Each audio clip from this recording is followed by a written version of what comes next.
This episode of the Sam Oldham podcast is sponsored by Turn, the only brand dedicated solely to men's gymnastics. Towards the end of my career, I started to work closely with the team at Turn to design custom uniforms that expressed who I was and where I came from, and they were always able to bring my ideas to life. For years, I wore uncomfortable gymnastics clothing until I started to wear Turn, whose uniforms are built with their attention to detail and quality in mind. Go check them out now at turn-gymnastics.com and enjoy the episode. Josh, thanks for coming on, mate. I know you've had a super busy weekend. Let's start with this weekend because I think that'd be good for people back home that are listening and are coaches and gymnasts. Like, you've been all over the place last weekend. Just tell me about the last weekend a little bit. I've been back and forth from Liverpool a little bit this week. Junior squad in the week. I head back to Notts to see the older guys, and then Saturday back to Liverpool again, some of the younger ones, under 16 5-way trial, and then straight to Dublin on Saturday night. Spent the day at the National Centre yesterday with Andy and Serg, and then straight back last night, ready to go this morning. And I feel bad for getting you on early this morning because I didn't realise you were doing all of that when I spoke to you last week about coming on. But like that's crazy busy. I think that's probably the stuff that people don't see on the outside, do they? Like, even with coaches, you know, if you've got young coaches thinking about getting into the sport, you don't imagine that 5, 6, 7 years in, you're going to be here, there and everywhere, managing different age groups, doing all sorts. Yeah, I think when you're starting out, you sort of dream to be in that situation. I think sometimes you take it a little bit for granted, and it's hard sometimes. You're travelling away from your family a lot, out of the gym a lot, but yeah, it's just part and parcel of it now. It's something I've got used to, something I got better at managing. But yeah, I've been enjoying it. It's there's periods of the year where it's a little bit quieter, so you sort of make the most of those. But yeah, when the busy times come, you just got to make the most of it. And yeah, I'm really enjoying it. And then outside of the gym, you got married this summer. Yeah, got married in August. Yeah, it was a perfect day. It was something we've been planning and looking to do for a long, long time. So yeah, the day was perfect. I was so grateful to have all my family and friends around me.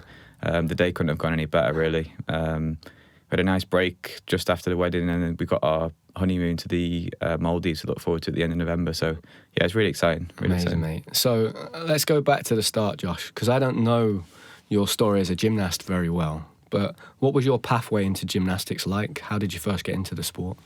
My mum tells me that I just used to be one of those kids that was just climbing all over the playgrounds, creating chaos, running off, climbing trees, jumping off stuff. I think my mum was complaining to another parent just in the school playground, and she said that the lady said, "Oh, why don't you get into gymnastics? There's a gymnastics club up the road." So she took me, and to be honest, I didn't get off to a great start. I hated going in. I didn't like it, and it was, I think that was like the preschool sessions or like the young level, like the lower age group GFA sessions. But then I got picked up by the squad pretty quick. I remember going in and I remember looking through the window and seeing like the rope, and I think Jeff just walked out the door, and I said, "Excuse me, sir, like, can I go and climb that rope?" And he was like, "Yeah, okay." He took me in. But then once I got started in the squad, I didn't like it either. My mum would be like bringing me to the door and trying to pass me over to the coaches, and I'd be screaming and shouting and like grabbing onto my mum and wouldn't go in. And Jeff used to like drag me off my mum and pull me in. And as soon as I got going, I was all right. And then I think I had a wobble at one point. I literally like just opened the fire door and just ran off down the street. And I think Jeff's told me the story a couple of times that he was so close to telling my mum, like, "That's enough now, like, I can't keep dragging him in off you, and like, it doesn't look good." I'm kicking and screaming and shouting, and I think Jeff's wife at the time said, "Oh no, just give him a little bit longer, like, you can see he's good, like, but he just needs to settle in." And Jeff was like, no, and then I think he listened to her, he gave me a little bit longer, and then I settled. So I've actually got Jeff's wife to thank for that, she just sort of encouraged him to be a bit more patient and keep me going. And then yeah, I just went from there, really. I worked with some other coaches as I was younger, and I then moved up to Jeff's group when I was about 11. Started working with Dan Purvis and a few of the older guys. We never had seniors at the club, so we were the oldest ones at the time. I mean, I was only 11. There was Dan, who was a couple of years older than me, and a couple of lads around that age. But yeah, I was never anything sort of spectacular. I just loved training, loved gymnastics, and the pinnacle of my gymnastics career was a 9th place finish at the British Championships. But when there the likes of yourself, Reece Pearson, Max Whitlock, Reece Beckford, Ash Watson. What year was that, Josh? I think I was trying to think about this morning. I think it was 2006. Right. It was under 14. It was your first year under 14 and my second year under 14. Right. Okay. And yeah, Reece Pearson. Was it at Wigan? It was in Wigan. Yeah. Right. Yeah. So that was like my fondest sort of memory, because I didn't go into that competition with any expectation really, but I had a really good comp. Apart from P-bars, where I think it was second. I think I started floor, so it was P-bar. I did clips to catch, where you catch on bent arms, and like pump swing to handstand, and it was like my last skill before my dismount, and I got stuck halfway up. Like pressing to handstand, and I honestly must have been in like 45-degree handstand dip position trying to press out to handstand, just got stuck. I was there honestly for about 30 seconds at least, and then I just thought, I can't get to handstand, I'm just gonna have to bail into my dismount. I did double back to my face, and then but I still, the rest of my pieces are strong, so yeah, that was one of my fondest memories, to be honest. How would you describe yourself as a gymnast? Like looking back now, what were you like your strengths and your weaknesses as a gymnast yourself? I was solid on pommel. I could swing pommel really well, and I was quite powerful, like quite fast twitch. So like floor vault was good. Swung pommel really well. It was like more of the technical pieces like high bar and P bar that I struggled with a bit more, to be honest. I think a lot of probably just a bit of fundamentals and basics were probably just missed a little bit, then probably didn't appreciate at the time. And I was terrified of high bar. Right. And we didn't have the best setup in our gym, to be honest. We had a resi pit, but like in terms of like low bars, U pits, that sort of like we didn't really have that. So it was pretty much just wank it and give it a go, and I didn't particularly like it. I always just suffered a little bit with back pain and back injury, so I was limited in the amount of like stuff I would do on rings. So, right. But I really enjoyed working floor, vault, and I loved pommel as well. So they were sort of stronger pieces. When you like look back now, what was that experience like growing up and training alongside Dan Purvis, and then a bit later on Frank coming up? Yeah, what was that like being around that? You know, like up until that point, had Southport like had many gymnasts that had a lot of success? We had no one really. We had a couple of guys on the brink, like Jeff Sun was good. A couple of boys that were in and around the national squad, but nothing to the likes of Dan Purvis. He was the fireblazer there, really. I really enjoyed my time, to be honest. Frank came on a little bit later, but when I started working with Dan, we just got on. I didn't have any sort of really high aspirations in terms of what I wanted to do as a gymnast, but from quite an early age, I sort of saw my role within that group, and my role was the supporter, the encourager, like the sort of like the coach within the group, if you know what I mean. So I traced like my sort of gymnastics journey, like coaching journey, back to that. Really, I was Dan's like support rider, you know, like in a cycling team. Yeah. That's how I saw it. From a very young age, so like you really probably from like 14. Yeah, and you were quite happy being like that, playing that role. Yeah, everyone bought into like what he could do and what he wanted to do, and I just saw my sort of role in that sense. He was my best mate. Right. Like we caused mischief and got up to all sorts and pushed the boundaries at times, but like that was we felt like a sense of purpose in the gym. Like. Right. We knew like Olympic Games was going to be in 2012, and that was his sort of shot, and like that was everyone in that gym was all geared and pushing towards that goal. Everyone was on the same page. Everyone was supporting. I did notice that about Southport. I remember when Dan had his like retirement do. I can remember feeling like, wow, this is like a real like community. Like everyone's best mates. I always felt like, you know, even though Dan was competing at a super high level and under an extreme amount of pressure, I always felt like he got a really good balance of like having a social life and like having like good friends outside of that, so he could be in this extreme environment where he was under a lot of pressure, but then go back to this safe place back at Southport at home where it was like everyone was mates and it was a big community. Yeah, it was. We were really lucky at the time, like just as the people we had around us. Jeff was instrumental in my sort of journey as a gymnast, like just such a key figure and key role model, and like a father figure to us all, to be honest. Like the people around the club were such good people. Everyone was just so invested at that time as well. Like the majority of the coaches were volunteering at the time. Right.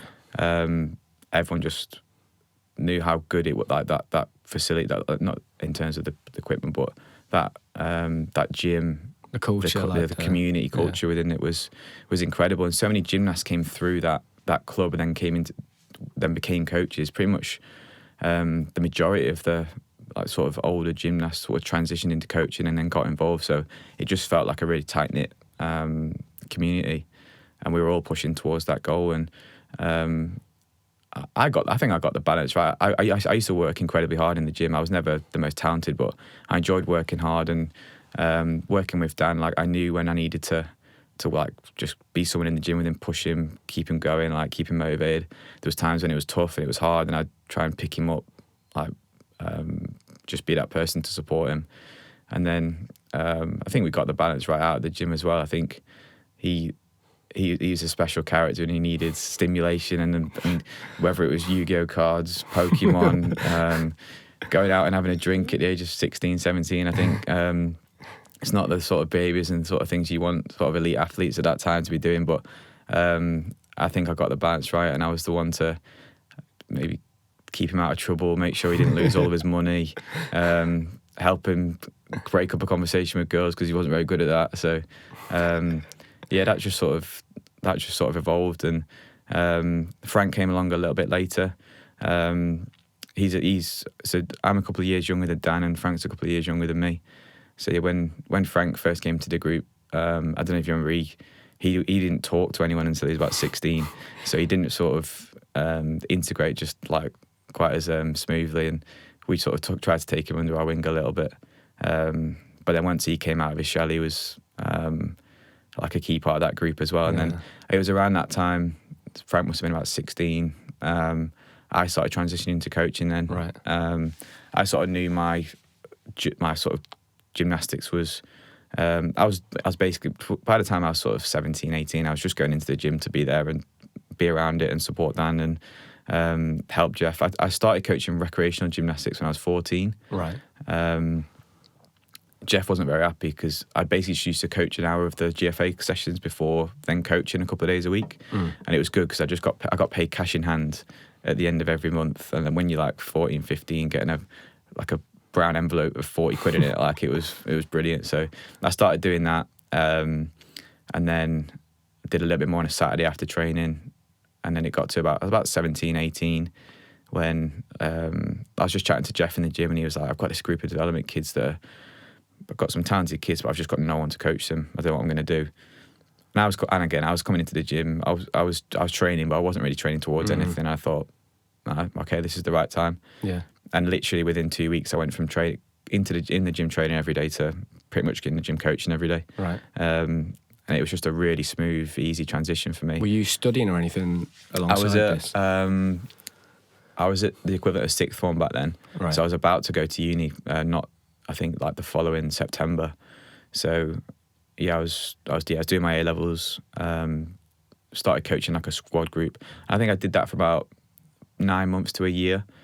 And then I knew that I always wanted to go to university. But I wanted to keep up my coaching.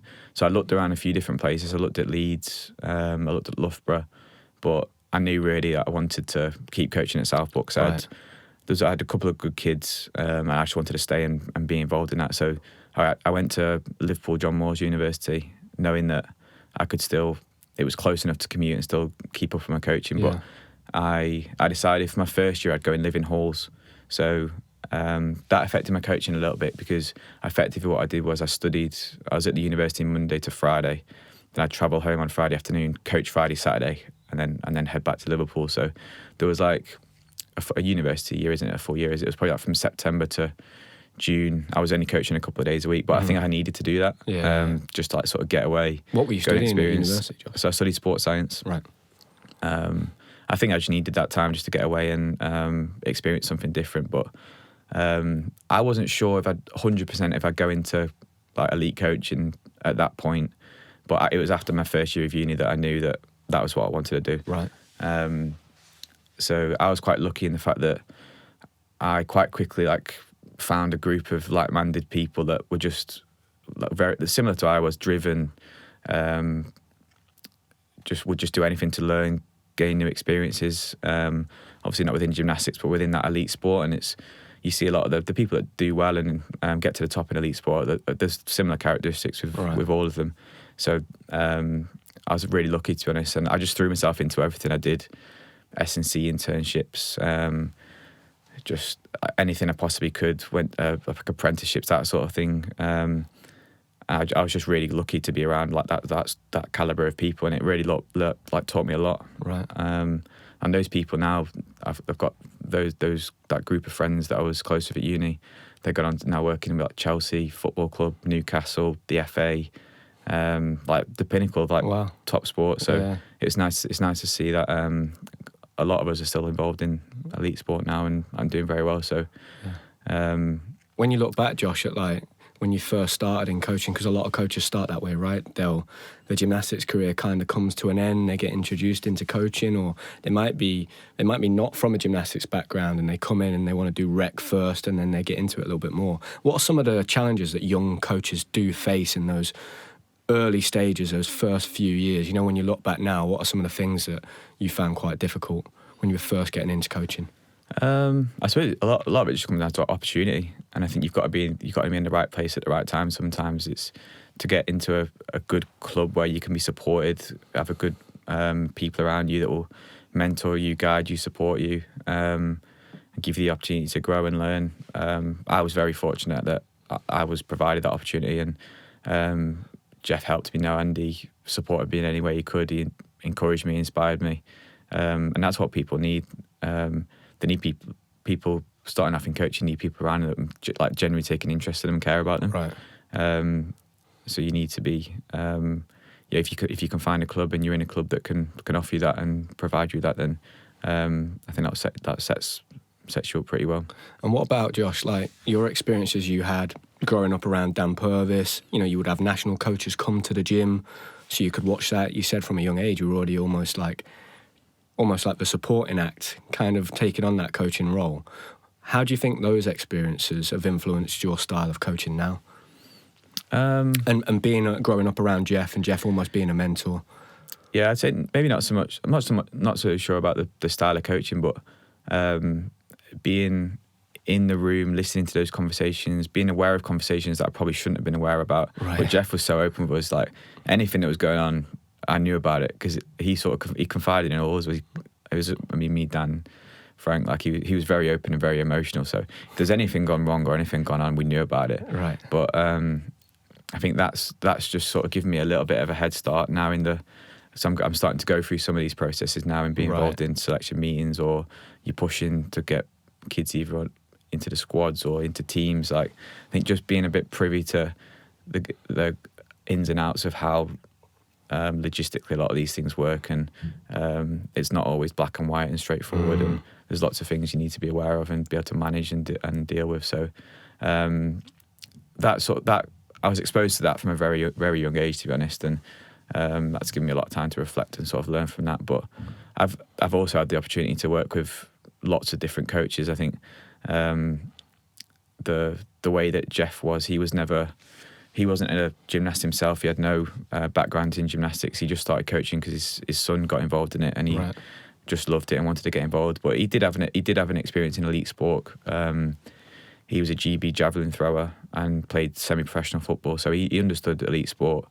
And I suppose that the key thing I took from Jeff was he had a unique ability to inspire people and motivate people to work. He was very emotional at times, so sometimes it would be from one extreme to the other. But he could be extremely tough with us, but he knew what he was always good at is he'd understand like how to get the best out. If we needed a rocket up our arse, he would give it us. If he needed to put his arm around us and tell us a joke and get his key out and get a can of Coke out of the cupboard and come give us a can of Coke in training, like he'd do it. And as much as he could like push us and be tough on us, like he'd be able to he'd always pick us straight back up. Right. And like in terms of like man management and motivation and getting the best out of people, he's second to none. He's the best I've ever seen in it. Really? Wow. But would he coach everybody in your group slightly differently then? Yeah, he would. I was a bit more sensitive than Dan, so he'd never come down hard on me. Right. he wouldn't need to. He didn't have to either look at me in the right way or say one word, and I'd either do what he wanted me to do. But like he had an unbelievable relationship with Dan, and that was inspiring to watch. And those two were like a married couple at times, like the arguments that they used to have in the gym. And once Dan started getting a belt, he would argue back and push him and wind him up. We all used to wind him up a little bit, to be honest. But that was looking back on it now, it's really nice to look back up, because honestly, at the time it obviously wasn't nice, but the relationship they had and the relationship that obviously they've still got now is special, and it was a privilege to be a part of. And everyone had that sort of relationship with him, because he got everyone on board by building those relationships and knowing how to get the best out of you. So, but he was, like I said, he didn't have any experience in gymnastics, so he sort of compensated maybe from his lack of technical knowledge at times with that sheer determination, passion, and ability to motivate people. So, in terms of like that aspect, that's what I learned a lot from him. Then I had the privilege of I had many national coaches coming into the gym. Started with Neil Burton, Andrei Popov was in the gym a lot, Baz Colley. So I experienced a lot at that younger age. But and then I suppose at that time, but I felt similar to Jeff in the fact that I was never at the pinnacle of the sport. I didn't have the experience of competing internationally and training in sort of the environments that you were used to. So, but I'd seen how hard Jeff had worked to sort of compensate that knowledge and learn as much as he could. So I took that into my early coaching years a lot, to be honest. I literally took every opportunity that I possibly could to be around other coaches, other gymnasts. So started off in the region. I'd go to all of the regional squads, started helping out with the teams, the national finals, that sort of thing. I would pay off my own back to go and stay for a week at Lilleshall and train with be there for the national squads, even though I didn't have any kids in the squads. I actually paid and went just to be around it. I'd go around as many clubs as I possibly could to go and work with different coaches. And there's many different coaches that have really helped and supported me along the way. But that was just something I took away from Jeff as well, that he knew that to do the very best for his gymnasts, he needed to expose himself to as much as he could and learn as much as he could. Yeah. And Andre was that key figure for Jeff, to be honest. He saw his output, and I have many people that I could relate to and say that they supported me a lot and guided me a lot at that time. Yeah. And what would you, just on that, Josh, what would you say is the most important, like now, if you're like working with coaches? Is it more important to have those like softer skills that are like the man management and understanding what motivates a kid, like how do I bring them up and then also bring them down at times? Or the technical stuff, that knowledge that, Jeff didn't have. He didn't come from a gymnastics background. Like, which one would you say is more important in the beginning? I'd say the softer skills. Yeah.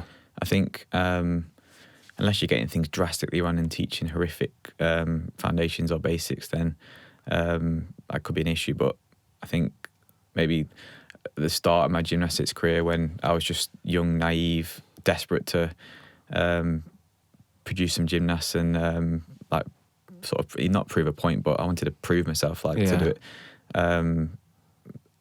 I think those softer skills are so important, especially if you're trying to build a long-term project, work with work within a team, work with a group of gymnasts. Those softer skills. Do you think important. Do you think a lot of that is natural? Can you learn that stuff? What would be your opinion on that? Is that something you've just kind of got within you, or can you develop it? I think some people naturally have that within them, and it could be their experiences out of the gym and experience of in life can sort of contribute and help towards that. But I think whether it's technical or those softer skills, you can definitely work on them and develop them. So for the softer skills, you're probably going to need to be a bit more reliant on the people around you in the gym. You might need more guidance, feedback and guidance and support with that thing. You can study the sport relentlessly on social media, YouTube, that sort of thing, speak to people. But I think with the softer skills, it's a very conscious effort. You need to be very reflective, and you need people around you to help you and support you with that. Yeah. How hard is it when you're a young coach, Josh, to not fall into the trap of trying not to make mistakes or looking like you've made a mistake? Yeah, it is. I suppose it just comes with every young coach's insecurities, or that's what it is. It's the insecurity. You don't want to lose face. You don't want to be seen like you don't know what you're talking about, because everyone's it's a competitive environment. You want your gymnasts to do well, and you don't want to be seen that. And I wouldn't say that there's anyone that is actively like looking out to say, oh, he doesn't know what he's doing or anything like that. I think generally on the men's side, everyone is very supportive, and it's a good culture and good coaches, good people. But everyone has that insecurity. Everyone doesn't want to, at first, doesn't want to seem like they don't know what they're talking about, or just not as maybe willing to be vulnerable and look and make mistakes. So so at what point, Josh, did the Notts opportunity first come about? Where were you in terms of being at Southport University? When was that? So from after 2012, I think it was Jeff was very, very, very, very open, sometimes too open. He said to me, after Rio Olympics, you'll take over as head of men's coach here at Southport. And I didn't see anything. Southport was my hometown, my home club. I didn't see myself ever leaving Southport, and that's how I saw my future going. And it was around 2013, probably about 2013. The club is a charity, but it's a charity within the YMCA sort of blanket, which has like regions, and a new regional director came in and wanted like an overhaul of how the charity was being run in that region, and didn't see sort of competitive or elite sport as a key component of that. I think he saw an opportunity for the gym to be quite a big money maker, turn over high volumes of numbers in terms of participation in the club, and started making things really difficult for the club. If I'm being honest, I thought it would all work out. I mean, how could a club that at the time Dan had just come in for the Olympics with a team bronze medal. Frank was the reigning junior European all-round champion. I just thought, how could that possibly result in the whole thing being shut down within a year or so after that? I just couldn't believe it. And then this run went on for a couple of years, and it wasn't a nice period, to be honest. I think it was a couple of difficult moments for Dan and Frank around that time, and things weren't good at the club, and the environment within the club was starting to change. Changes were starting to be made, like people were being forced out, and it just started to that sort of community and that culture was starting to break down a little bit. Right. Not for any of the fault of the coaches. It was just this management decision. But Jeff, I walked into the gym one day, and Jeff was sat down. I could tell that something was up. I basically just said, "Oh, is everything all right, Jeff?" And he said, "You're starting to get around a bit now. You're starting to build a bit of a reputation. You're starting to create contacts. If anyone offers you a job, or if you know of a job, take it and go." Really? And this is basically what I walked into one session. I was like, I didn't panic too much, because I just sometimes Jeff can be very emotional. As I mentioned, I wasn't too sure. I took it with a pinch of salt. But the next day, I literally looked on the BG job section of the website, and I saw assistant head of men's at Notts advertised. And my perception of Notts back then, all I thought of was, it's an established club. The likes of you, Sam Hunter, Reece Pearson, Nathan Dunstan, Andy Smith all come through this club not too long ago. It's a well-established club. At the time, they had Ellie and Becky, so I just thought, wow, this seems like a dream situation. I made a couple of phone calls and just tried to check who was the head coach and who I was working with, just from other coaches. Yeah. I didn't get the best feeling, to be honest, but I felt like I didn't really have anything to lose. So I applied for the job. I think I had an interview on a Monday, and then I think the day before I got a phone call saying that the head of men's is now available, because I only applied for the assistant head of men's. So at the time when you applied for the assistant head of men's, there was a head of men's? Yeah, there was, yeah. I think in that short period of time, that person left, and then I got a phone call saying, would you like to interview for head of men's? And at the time, I was just thinking, to be honest, I just need a job. So I was like, if I don't get the head job, will you give me the assistant head? And they were like, yeah, we can have a conversation about that. So, I spoke to Jeff, and I was like, this is a bit of a different situation. obviously I've worked under a few for years, and I felt like I was good in that sort of role. It's basically what I was doing at Southport, assistant head of men's, and then I was like, I'm not too sure about head of men's. I was only 22 at the time. 22? Yeah, so, I mean, I was just a young 22-year-old who was... I could coach gymnastics. I could coach gymnastics, but I had no management experience, no really experience of being sort of on the ground, running things, leading from the front. So I didn't really have anything to lose, so I applied for it. I think I made a good impression, and then I got the job. I got getting the train back from Nottingham, and got a phone call on the way back. So before I'd even got back to Southport, I'd been offered the job. Wow.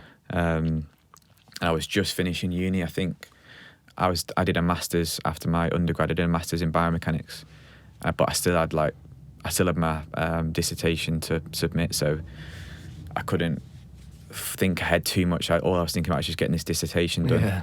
And then so I think I did that for another 6 weeks, finished that. I submitted it on the Friday and then started at Notts on the Monday. That's unbelievable. So it was a quick turnaround. And I think thinking about it now, I think the fact that I was so young and naive probably got me through that first year, because I didn't have a clue what I was getting myself into. Because we often get athletes come on here, Josh, and we talk about, like, you know, quite a lot of them have a lot of success early on, and they, at times, in part, put that down to the fact that they are just a little bit naive. And when you're young, it's a huge advantage. You're going into an environment you just don't understand. The magnitude of the situation just kind of just goes over your head, and you just kind of just put your foot down. And almost a little bit like being a young coach, you don't want to look like you don't know. You just go forwards. You don't think. Do you think that really was just in that? Because just hearing that, like, you've applied for assistant coach job, they ring you the day before, do you want the head coach job? That in itself, you know, something's happened in those 2 weeks. Yeah. So, do you think just getting through that turmoil, probably in that first period, it was literally just being naive that really just helped you, gave you an advantage? Yeah, definitely. Because a lot of people probably would have looked at that and went, "Whoa, no, that's too much for me." Yeah, I think a lot of people did, to be honest. Right. But I think, I was just naive. But I think I had confidence in myself. I trusted myself. And yeah, the naivety definitely helped. Because I walked in, the people, in terms of the board of directors of the club, they're all fantastic people. I couldn't speak highly enough of them, to be honest. There was a lot going on, and a few of those board members have changed, but the quality of the people and the values and aspirations of those people are still the same. And I couldn't speak highly enough of them, to be honest. But there was a lot of issues on the women's side. But they were still working at a very high level. Whereas the men's side, there've been a lot of issues, just not a lot of consistency or structure or guidance, leadership, and a big squad, but a big squad of a squad that had been neglected for a while. So right. I was walking into a challenge. I had a couple of young and inexperienced coaches at the time when I got there. But we were all in the same boat. But we were all just pulling together and trying to do our very best for the kids, because there was some very talented gymnasts when I got there. But it was just, I had to figure out pretty quickly, and I had to decide pretty quickly what my sort of strategy here was going to be. But I think a lot of there was just a lot of unprofessional and just out of date practices going on at that time. So I think I just tried to get as much of the basics right as I could. Try and set a clear, consistent structure to the squad. Getting kids doing appropriate hours, kids working similar ages, similar abilities, and just did our very best. But I knew that if I was going to build a program like I wanted to, it was a tough decision. But I effectively knew I needed to start with a young group of kids, and start from the bottom and do my very best to support and give my input to the rest of the structure, which I did. And 3 or 4 of those guys that I started with when they were 6, 7 years old, I'm still working with them now, which has been a nice and fulfilling journey. When you look back at the start, Josh, even from the beginning, even though it was quite a difficult situation to go into, could you see almost like a rough diamond? Did you get a very? Oh, yeah. Were you like, this could be something? Absolutely. There's a club and a structure here that if I put the right things in place. And was it initially as well less of the actual technical coaching stuff and more just of getting it to run properly. Organisation, just getting the basics right of how to warm up, condition, basics. Like it was just a lot. It was just, that just seemed like common sense to me. Just getting the fundamentals and the basics right. And it just took time and patience, and that communication with the parents needed to improve. So just tried to make it as clear as I possibly could. And then the big thing was obviously Sergey coming in roughly about, I think it was just under a year after I came, which then obviously had a big impact because, as well as it just brought a bit of calm to the situation, to be honest. I knew that I finally had a bit of support and input and backup, and it just reinforced everything that we were trying to do, and the standards we were trying to create, the expectations, the level of gymnastics. And it still took time, a long time after that, for things to sort of really settle and get to the point where we were like, this is the core structure of the squad and the way things and how things should work. But that was obviously a key moment not long after I came, to be honest. Yeah. I can remember that when we first came, because I remember that group that like me and Sergey were like both coming into first, and it was great because we had talked about for years. Oh, imagine going back to Notts. Like, imagine if we like went full circle and like were like part of that again. And then when it actually like became a reality, it was brilliant just seeing him working with this group of 15 kids. Some of them were just clearly like had been neglected for a long time, like you said. It was just really interesting, like just being in that environment again. Yeah. Like I look back at it now and be like, that was such an exciting time. Like you were really, it was early on, wasn't it? That was like you said, like a year into like you getting the job. So it was really like the beginnings of what has now become like a really developed men's program. What if you look back now, Josh, in the time? What's that? Is that 7 or 8 years? Like, how have you developed like a men's program? Like, I'm sure at the beginning you'd probably admit you wasn't quite sure how you were doing it. But when you look back at it now, what did you think you put in place to be at the point you're at right now? I think a key thing is having a structure because a structure that will work in our gym will be completely different to what structure can work in another gym. It's understanding what your priorities are and just committing to it. And nothing can be fixed overnight. You're not gonna, all the gymnastics you need to fulfill these groups aren't just gonna come in. You've got to invest, and you've got to invest from the bottom, and you've got to get the fundamentals right from the beginning. If boys are coming in from the very start and the expectations are clear with the parents, the expectations of how to behave, how to train, how to conduct themselves in the gym, and then established at the bottom, then that over time trickles through and progresses through to whether it's no matter what route or level of gymnastics they go on to, those fundamentals are there, and that's what was lacking a lot when I first came in. And it's you need a strong team of coaches around you, and everyone needs to be on the same page and pulled together. And I think if everyone's got that vision and that alignment, then it makes things a lot easier. But we sort of bookended it. We had a lot of investment with the younger boys coming through, and then we obviously had a lot of investment with Sergey at the bottom. And very, very quickly then the standards across the whole squad started to increase, behaving in a way we wanted, training in a way we wanted, and attracting kids from other gyms started coming. And and it took time, but then things settled, and the experience of the coaches improved. Once things are settled, then the majority of time can be focused on moving forward. Because at the time when a lot of the time my focus was on dealing with problems, trying to sort stuff out, dealing with this issue, trying to make this but now when things are settled and the expectations are clear, the standards are clear, everyone's on the same page, everyone knows what to expect, then you can invest your time in really like planning forward, putting all your time and effort into developing the gymnasts that you're working with. So it's not a smooth process, and there's always things that come up and take your time and take your attention, but it's just having a clear vision and direction, making sure your team are on board, and then just being really consistent and just sticking to, if you've got a way of doing things and just and sticking to it and being consistent with that. Yeah, and trusting it. Yeah. COVID comes around, Josh, and I've had a lot of athletes come on and talk about their experience in COVID, but we've not had the chance to speak to a coach. What was that? How difficult was that period, like being a coach, not being in the gym? And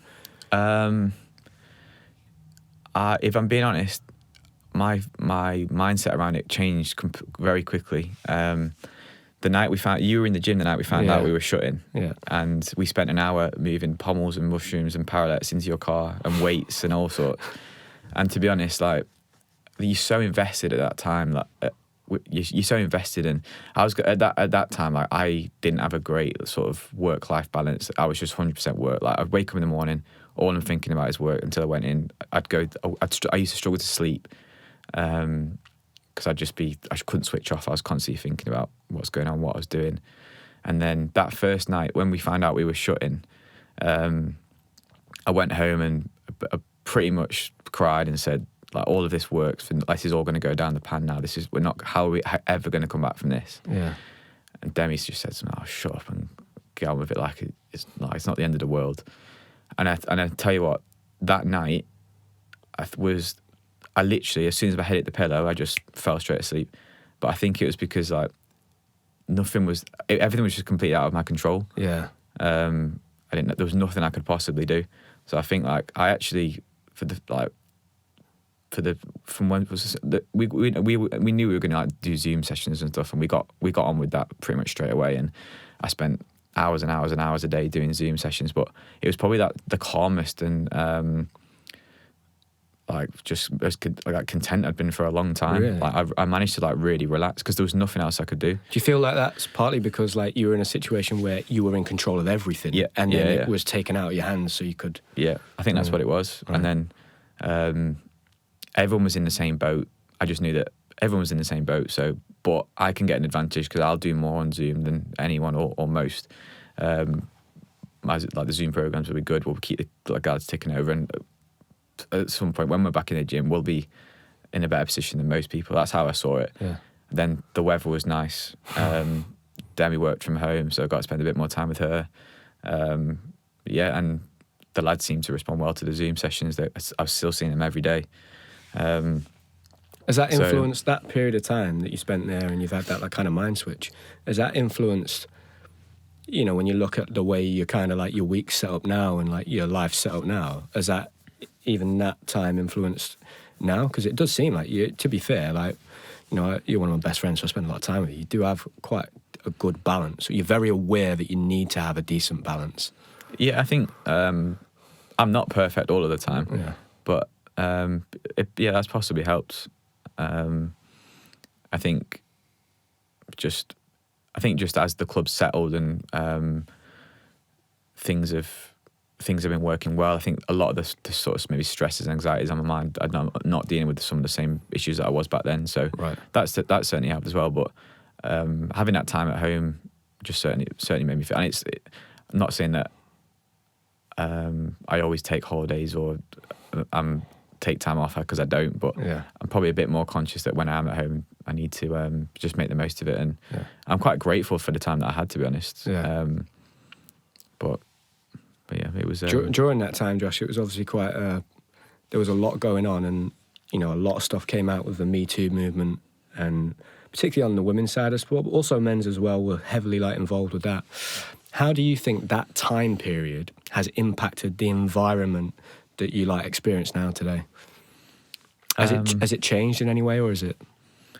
I think around that time there was a lot of changes that were coming into place anyway, but I think it certainly made a lot of people just reflect on either previous behaviours, things, the way that they did things, and I think generally it did have a very positive impact. I think we've seen it.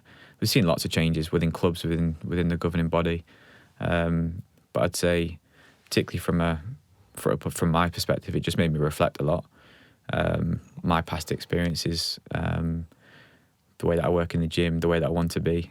So, I'd say it's had a very positive impact. What would you say, Josh, like, are some of the challenges working with, like, this next generation? I know you're still really young in your coaching career, it's very early on, but, you know, you grew up, you were in gymnastics when you were 13, 14, 15. You know, at that age, we didn't have like smartphones and social media and stuff. What are some of the challenges that you face working with just this new generation that do have access to, they can watch what all of their competitors are doing on the phone all of the time? Yeah. What challenges do you face with that as like a coach? And then what are maybe some of the misconceptions that, you know, because I do hear a lot of the time, oh, this next generation, they're lazy, they don't do this. What are some of those misconceptions as well? I don't think kids are lazier. I think they just need to be motivated in different ways than we were. I think a default and easiest way is to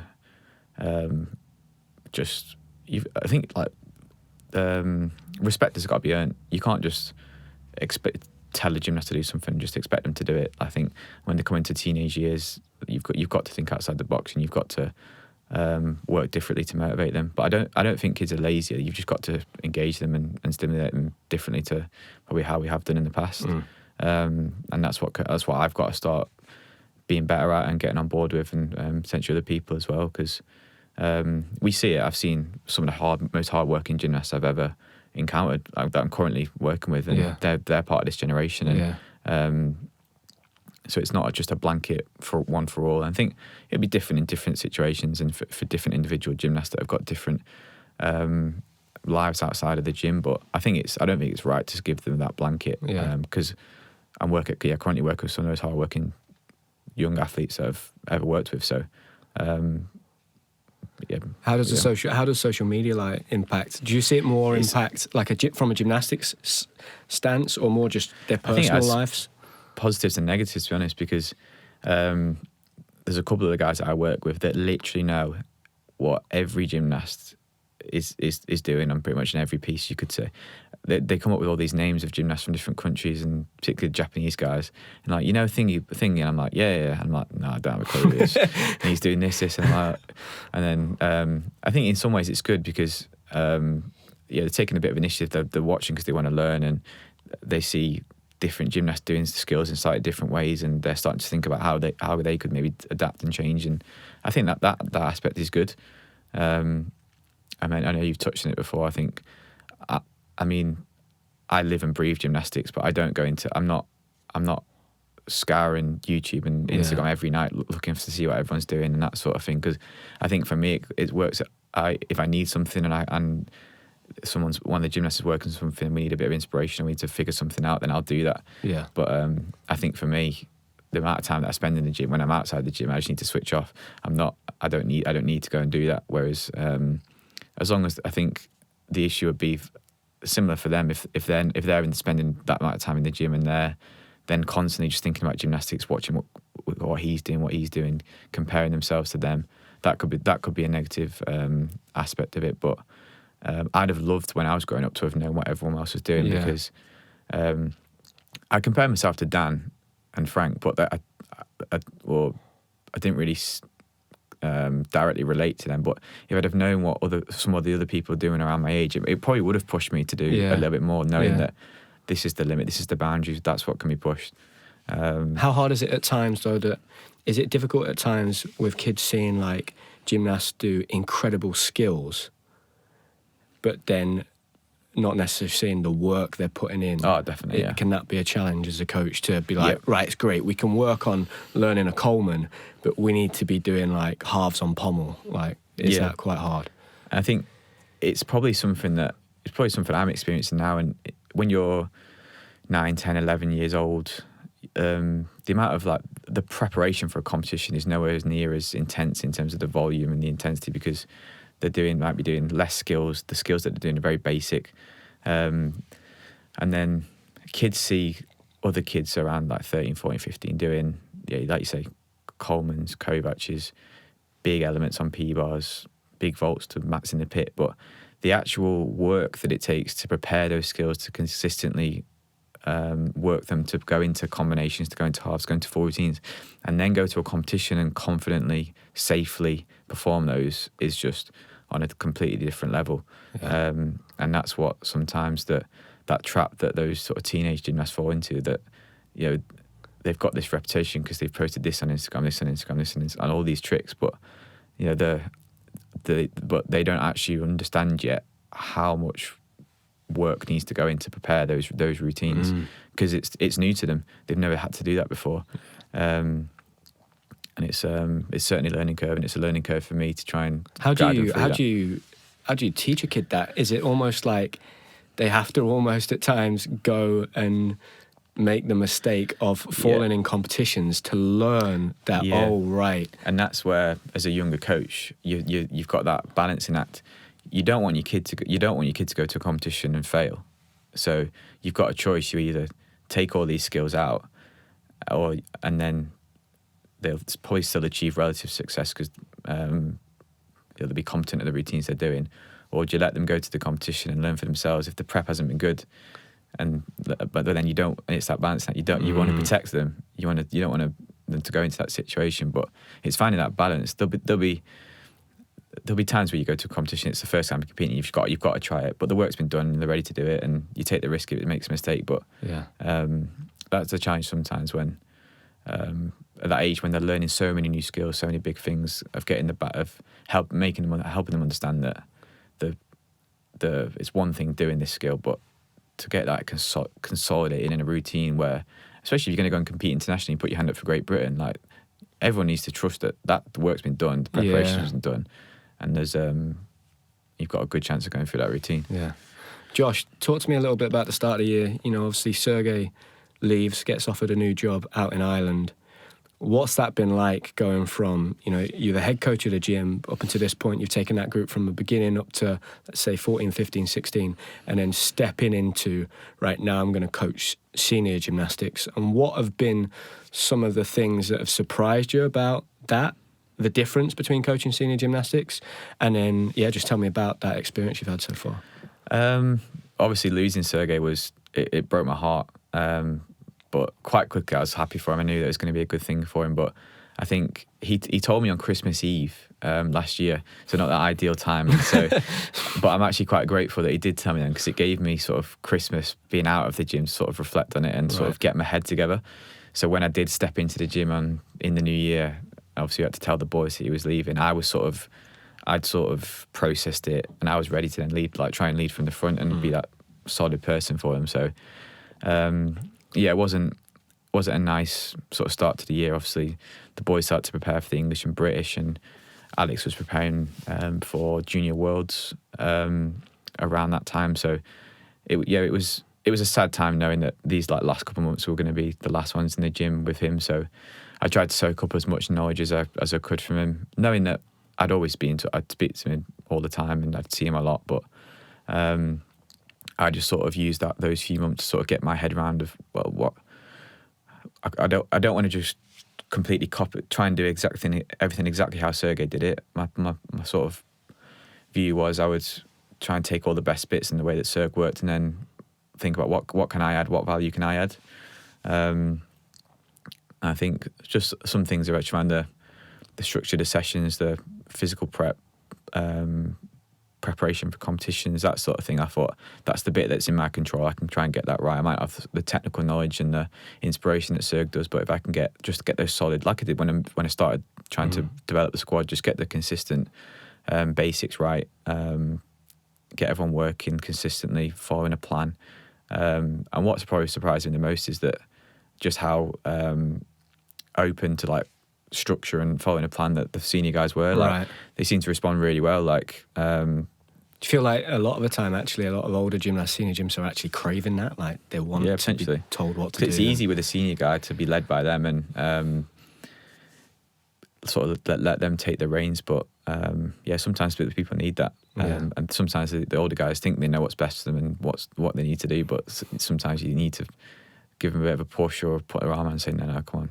What's it like in terms of the pressure and the stress levels? How's that different between coaching senior gymnasts and then coaching younger gymnasts? It's completely different pressures. I think you're involved a lot more in their lives effectively than you're managing what they've got on out the gym. They might be working, they might be going to uni. So you sort of work with them to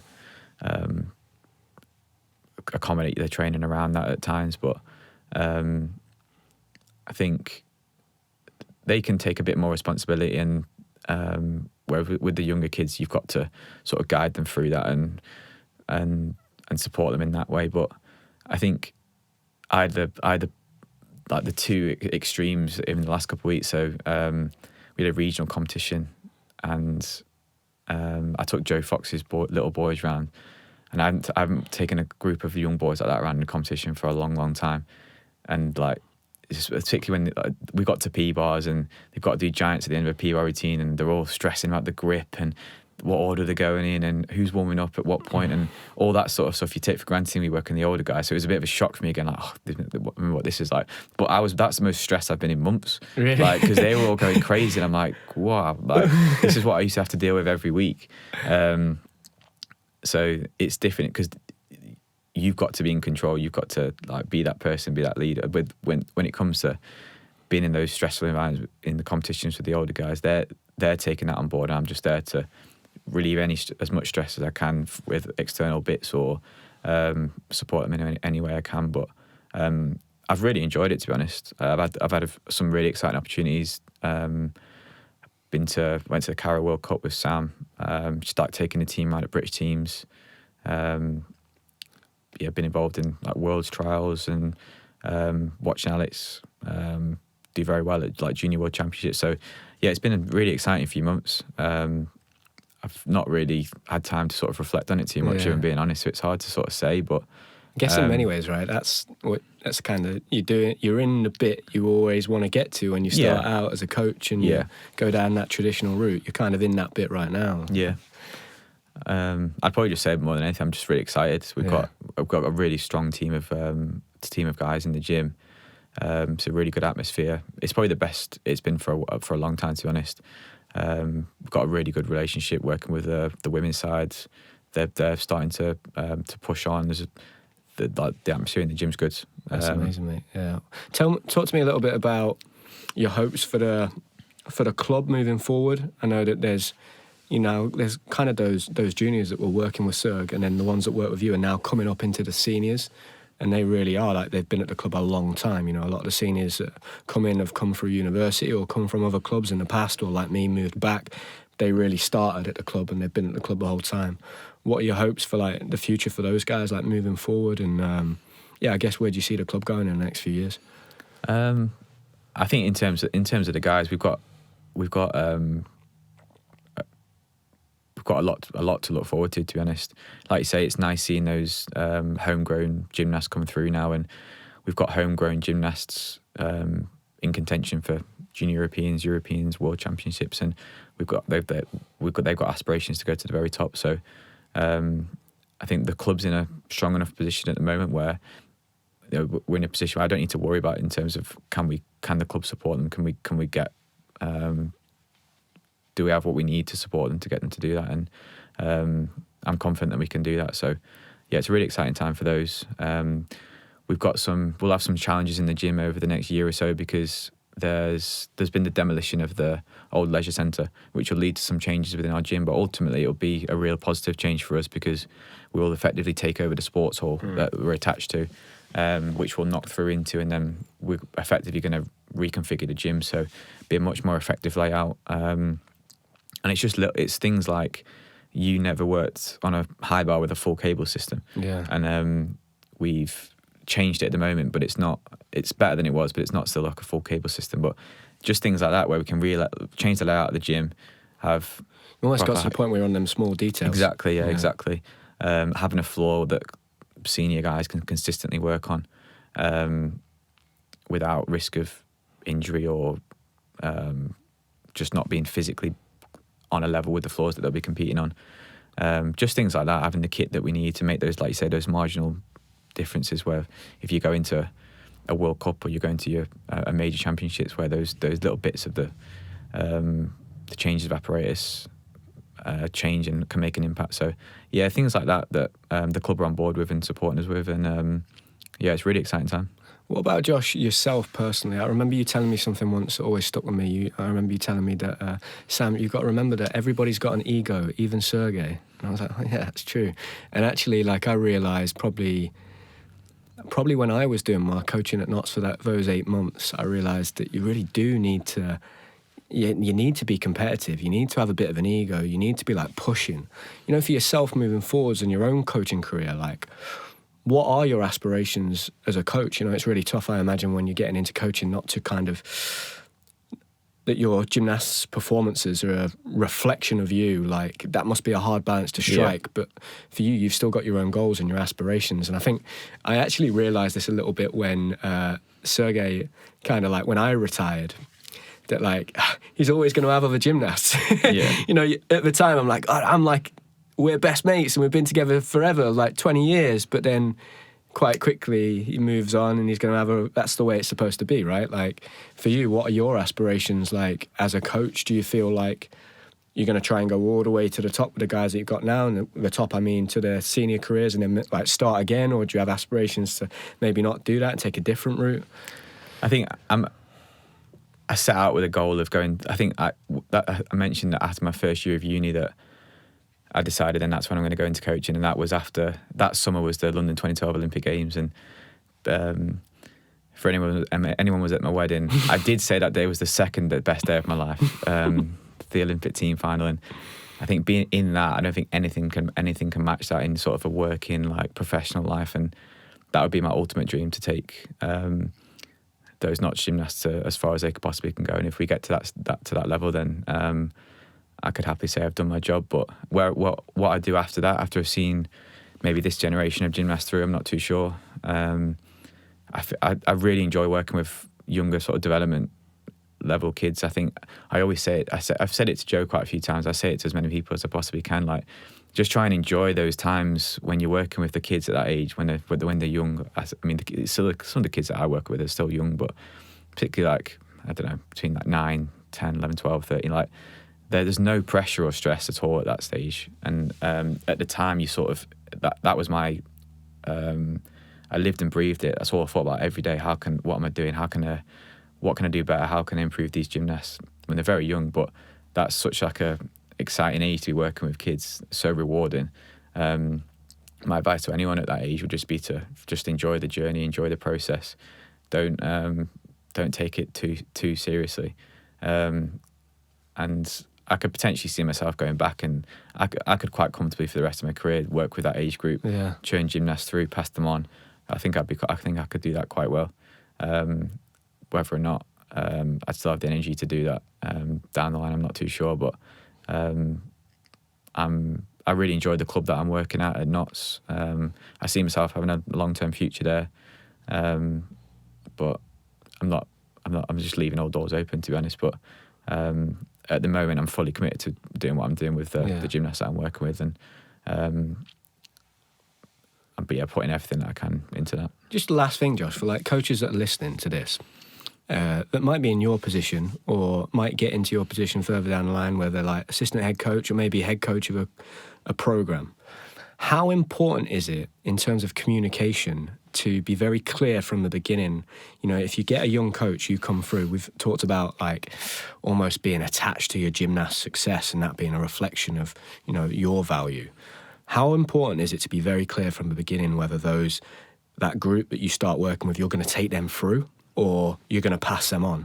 How important is that? And, you know, you've already told me that there's no right way of doing anything and every club's going to be different. But do you think that is very important, that clear communication from the start? Yeah, it is. And I think because things change. I think the key thing is just having an open and honest, being open and honest with the people that you're working with.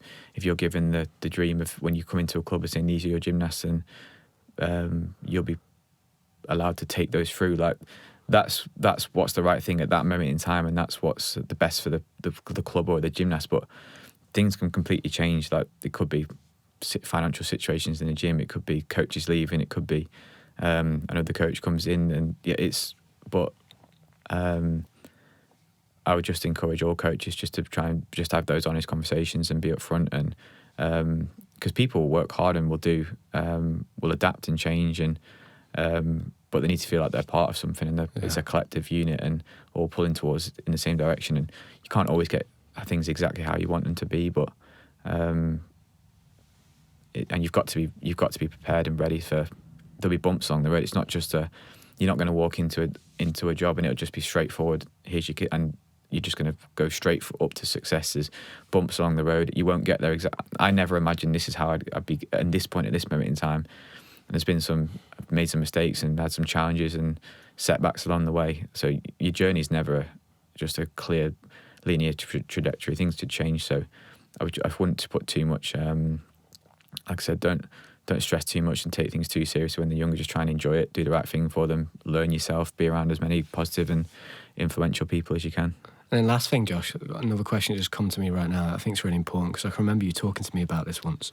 If you're a coach and you've got to communicate with parents, or you're a teacher, you're communicating with parents, what would be one piece of advice you could give people in terms of how to approach a situation where you might have to have a difficult conversation with a parent or a student? What would be a piece of advice that you would give someone? I'd probably say, if you know there's a situation that's going to require dealing with, or just to over communicate in the build up to it, and I think just be really, really clear. Before you jump into any big decisions, might need to explain that, over the next few months I might need to make this decision, but making that clear with them.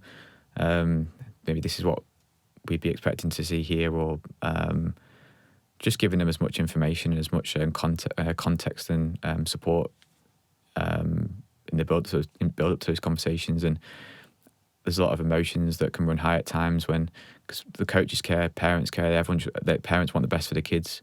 But I think sometimes the issues arise when there's not enough of that communication's been done in the build up to, say, a key decision or an outcome. So just don't shy away from the tough conversations. Have them. Have regular conversations. I think the best relationship with parents are the ones just based on communication and openness and honesty. So as much communication as you can possibly get. Amazing, mate. Josh, thank you very much. It's been a pleasure. I enjoyed it, mate. Thank you.